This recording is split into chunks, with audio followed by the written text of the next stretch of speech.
As Nigeria's Ember month, September to December, unfold, the nation's roads transform into zones of heightened peril, marked by disturbing surge in crashes and catastrophic tanker explosions that leave trails of death, destruction, and grief. These incidents, often preventable, underscore deep-seated challenges in road safety, enforcement, and societal behaviors that demand urgent redress. On the program, we'll be examining the factors fueling this crisis, from hazardous driving practices and dilapidated infrastructure to the lethal allure of scooping fuel from overturned tankers. Managing road crashes in Ember month we'll be focusing on managing the road crashes in Ember month on Nigeria Today. Thanks for joining us. I'm Ikeria Clinton.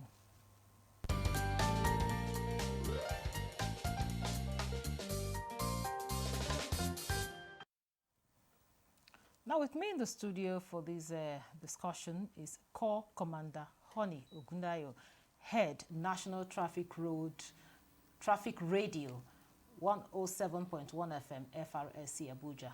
It's a pleasure to have you in Nigeria Today. The pleasure is mine. Good evening.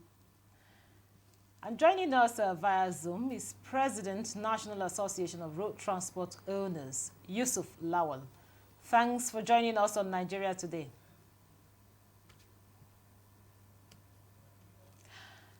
Also joining us via Zoom is National Chairman, Association of Speed Limiter Vendors and Consultant on Road Safety, Adekunle Alani Oyegoke. You're also welcome to Nigeria Today. Having me, and I'm happy to be here. I'll start with you, Handy. You know, the incident that just occurred that, had people scooping fuel from the road. Just tell us a little bit about the incident. It's quite disturbing. And our heart goes to the disease, the family of the deceased, and of course the people of the state.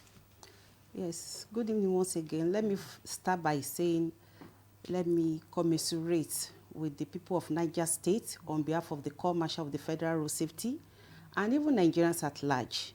Because what really happened at Niger State was a national tragedy. Just like the Corps Marshal succinctly put it, it was something that is so disturbing, so heartbreaking, and our hearts go to the families of the deceased, just like you have said. But, over time, we have seen that some people in this country, because I cannot say Nigerians, some people, they've refused to learn. Because we have seen this, not the first time, we have seen this kind of an accident of this magnitude, and it's so disturbing, so heartbreaking upon the whole that the FRSC is doing, telling people that when you see such an incident, please run as much as your leg can take you away from that place. Don't go there and be scooping fuel. Just like the commercial have said, no amount of fuel, no liter of fuel is worth human life. So in case you see such a crash, please let the emergency workers come there. You just run away, because it's like a bomb. It's like a disaster waiting to happen when a tanker fell and the spilling its content. So we are, in short, I don't know how to put it. It's such a sad case, and we pray that we not see such a thing again. So Adekunle, we've like Honey rightly said, it's quite disheartening, and of course it's quite unfortunate that every time it's been said that scooping of fuel, when you see a tanker that maybe overturns, is very dangerous, because this substance is highly inflammable. So what do you have to say, to this situation where we still have these attitudes? We see it happening time and time again. Okay, thank you very much for having me on the program. And it's really, really disheartening that a lot of Nigerians, when there's maybe when a tanker falls, you see them, trying to scoop fuel because, they want free fuel, or some of them. You'd even see people who are very, very educated, apart from the people who are not as educated as some others. You still see them, trying to, also scoop fuel, forgetting the dangers that can actually come with some of these things.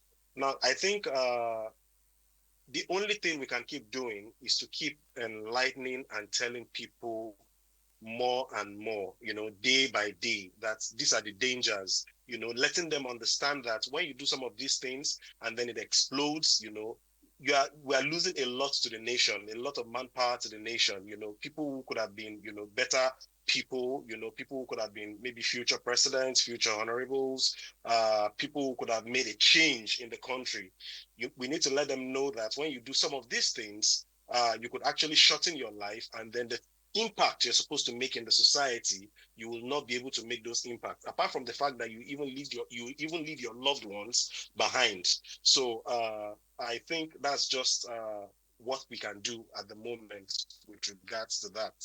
But there's really nothing much we can do in terms of maybe you want to enforce or you want to arrest people or you want to chase people. You can't really do that because no matter what you do, they will still go. So we just have to keep talking and letting them understand the danger. Thank you. Okay, now back to you, honey. We are talking about the Ember month, avoiding road crashes in the Ember month. Okay, we now have the president of National Association of Road Transport Owners, Yusuf Lawal. Welcome to Nigeria today. Thank you. Good evening.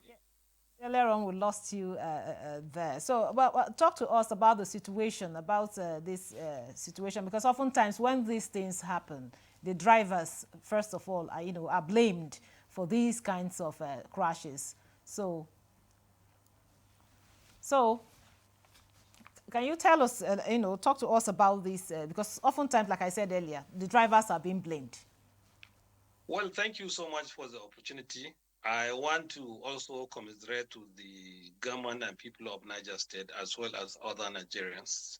This is a very sad moment in in the course of our lives, and we are really very saddened with this development. However, from what we have heard at the scene, yes, accident happened, but after the accident, what happened? Scooping of fuel, which led to fire and eventual loss of lives and properties. Now, coming back to your question, are you with me? I can hear you. Go ahead. Coming back to your question, usually our drivers, that is truck drivers, are usually trained, tested, and trusted before they fly the roads. These days, even we usually have what we call safe to load policy by Federal Road Safety Corps and safe to drive.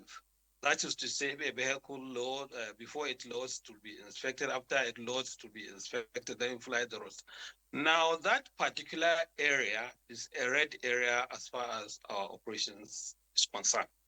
Why? Because in the last 4 or 5 years, that area has been a flashpoint. I'm talking about Bida, Mauka, Bida, Agaye area. The road has been under construction since the time of late President Buhari, when the Federal Revenue Service and the NNPC team up to bring SOCO in the area. And just about 40 kilometers is outstanding of the road. But that is the area that's giving us serious concern. You see vehicles converge and stay there 4 or 5 days queuing up. And sometimes the drivers used to go even through the farms in order to see if they could pass. So such things happen. And because it's no longer motorable, a lot of accidents happen. I must tell you, in the last 1 week, about 4 or 5 accidents happened in that particular thing. There was a vehicle that had accident with diesel. There was a vehicle that had accident with vegetable oil, and this one that had with petrol. And it is in the course of scooping that the accident happened. Now, when you look at accidents, especially of these tankers, there is very strong correlation between the condition of the road and the accidents. The one that happened in Port Harcourt around LMA, the road was under construction and the drivers were impatient. Everybody was struggling to move. As such, they collided, they had accident. The one that had accident at Lambata, the road is under construction. There was a diversion, and as such, drivers were trying to, go through the diversion. The vehicle, the truck fell, and people scooped. And this one, so there is a very big correlation, like I said, between the condition of the road and the accident. Now, the drivers, when you look at it, the drivers are human beings like me and you and every other person. They mean well, they live well, and they know much more than any other time. They are trained to know that they are carrying a highly inflammable product and it will consume their lives, consume the lives of other persons. So they try to be very, very careful. But in a situation where a driver comes through that area and he waited 6, 7 days on queue, no good food, no rest, no sleep, anything can happen. That is why we have been clamoring for a SOCO in that particular area. Now, about a month ago, I personally had to visit Minister of State for Works with the MD of FEMA, and we told him the condition of that particular area. The governor of Niger State has been doing his very best to ensure that the road network in his state are being fixed. But that particular area is a federal road and construction has already been given out. I'm not trying to say that federal government is trying its very best because you see every week there is road approval to be constructed or reconstructed across the country. But the contractors are not helping us. And I'm not surprised that I saw the Minister of Works given some contractors 2 weeks within which to ensure that a particular area in the southeast, a particular road is being attended to. So I would like to also call on them to see how this particular area that is giving us serious concern is attended to. Because already contract has been given and almost 80% of the work has been done. But every day there's a vehicle that will fall. Every day. And we are tired of all these issues. Thank you very much, Yusuf. We would come back to some of the issues that have been raised. Thank you for your opening remark. Now, back to you, Honey. Let's look at the Ember Months campaign that is already ongoing. Tell us what's going on with the Ember Months. Having heard what Yusuf said there about the situation of the roads and the rest of them. Yes, I agree with him to some extent concerning the situation of the roads. When we know that these roads are not good, I think the drivers, we should, just like we have been talking to them, is that when you are approaching such roads, you should be patient. And even if the roads are also good, you have to be patient on the road. We have seen cases whereby crashes occur on a very good road. We have seen cases where crashes occur on very bad roads. So patience is the watchword. And concerning the Ember Months, there is this myth that people used to say during Ember Month, crashes used to occur, this and that. There are some maybe agents that are sucking human blood on the road. But we are out to tell them that there's nothing of such. It's because of the high vehicular movement. During this particular period, you see people traveling here and there. And we need to talk to people. And Commercial has put this in place. He has deployed staff, even the special marshals also. They have been deployed, everything in place to make sure that we have a very clean and safe motoring environment for this period, even and beyond. So many things have been put in place for December months. So before I let you go, how effective has the previous campaigns been? Okay, thank you. For example, last year, the theme for the year was we were addressing passengers inside vehicles that they should speak out in case the driver is driving recklessly. But this year, the theme is, take responsibility for your safety. Avoid distracted driving.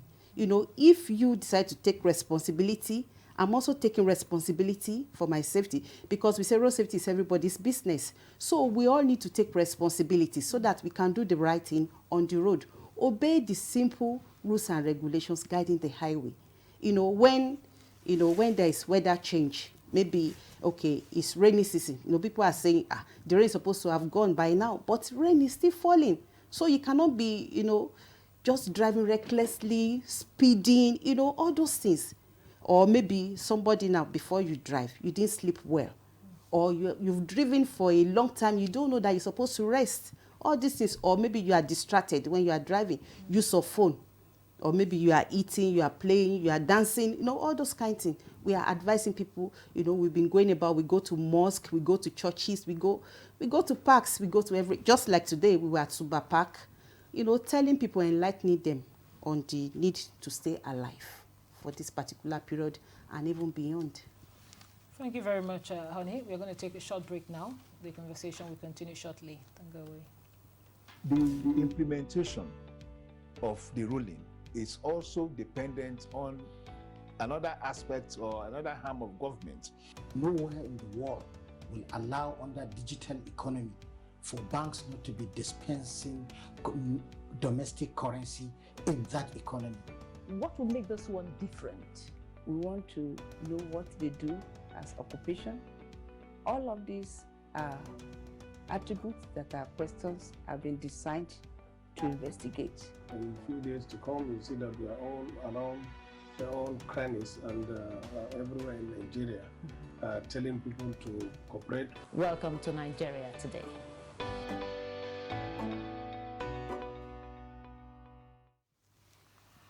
Welcome back. This is still Nigeria Today, and we are looking at avoiding road crashes, in Ember months. And I have two gentlemen, via Zoom, and a lady here in the studio.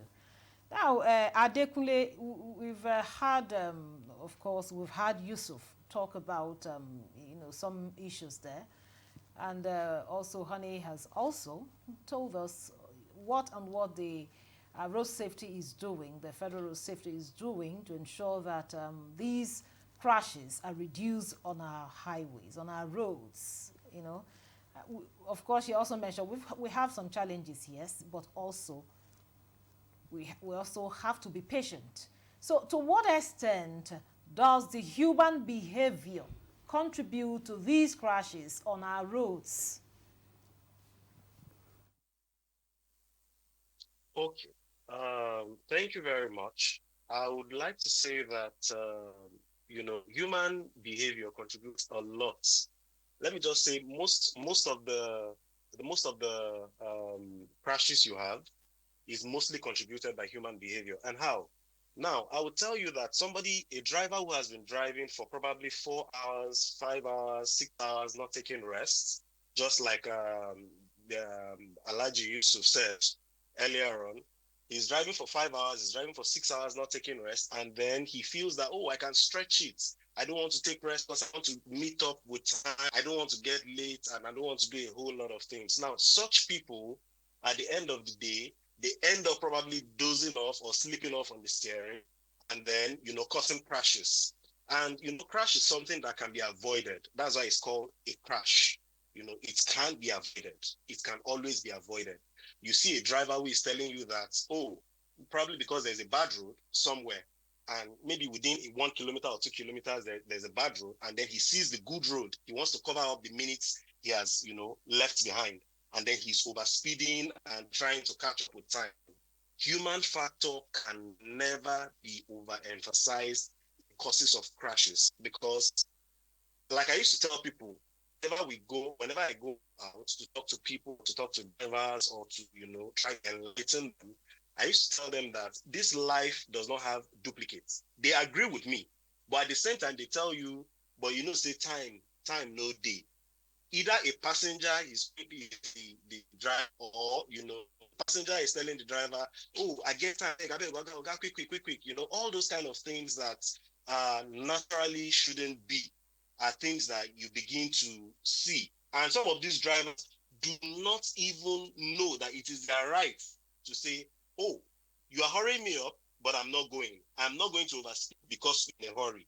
Because it's never, wherever you're going to, is not as important as.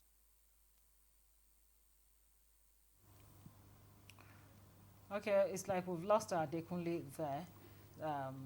But if we're able to get him later, probably he'll finish what he's saying. So, Yusuf, yes, you've mentioned that we have some, maybe bad roads here and there.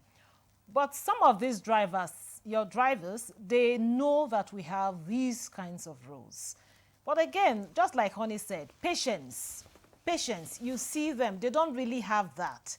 Is there anything you do, like in form of training, to tell these people to be patient when you get to certain kinds of roads, to take it easy, so that we'll not be having situations like the one we had, in Niger State? Yes, those particular flashpoints are areas of very serious concern, and we used to deploy our boys along the corridor. One, in any case, you need to see the area of the road. You can't just drive anyhow. You have to be driving. It goes slow. It's a track. There is no way you can drive 5-10 kilometers per hour. You are just vehicle by vehicle, one person around each other. So there's no space for you to even do any other thing than to just be queuing up quietly and slowly, because there are a lot of vehicles in front of you and in the back of you. And in most cases, you will find that because of the condition of the road, the road will be blocked, so that they will move 10 vehicles to come and 10 vehicles to go. Well, that is the condition of the road. That is why we said government has done its very best in giving out the contract. Then, of course, they should go further and ensure all those contractors who are defaulting for whatever reason are brought to book, so that we'll have, better roads. Almost all these areas of concern, contracts already been given, but the work has not been done. And because of that, it's giving us very, very serious concern. That was why I say, look at all those accidents that happened in recent times. They normally happen in a situation where the road is not good. Either there are holes that they are going to fix for the road, or there are the overturn, or the road is completely bad. But that particular Bida Agri is a very serious, it's a road for that it needs very serious attention. And I believe the governor must have been discussing himself with the Minister of Works in that direction. Thank you, Yusuf. Now, Honey, just before we go, can you talk to road users, drivers, passengers, passerby, so on the need to stay safe, within this Ember period, and of course beyond? Yes, it's very important.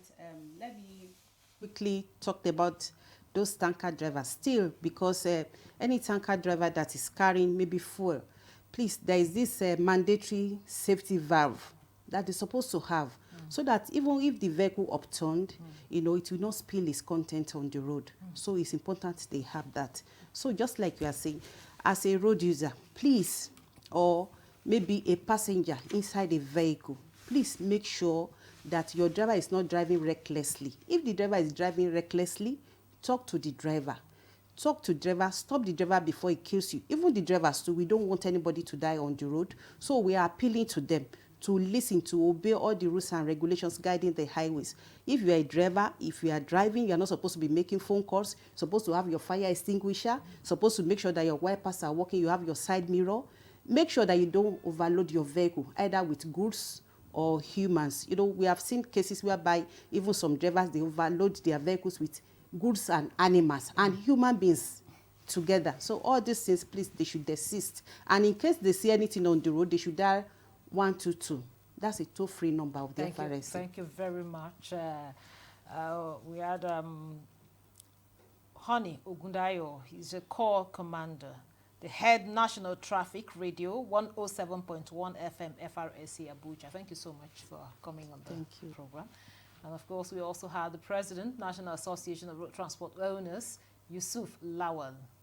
Thank you very much for coming on the program. And the National Chairman, Association of Speed Limiter Vendors and Consultant on Road Safety, Adekunle Alani Oyegoki. Thank you so much for coming on the program, even though we couldn't get the end of your contribution there. Thank you for being part of the program. I am Eukaria Clinton. Goodbye.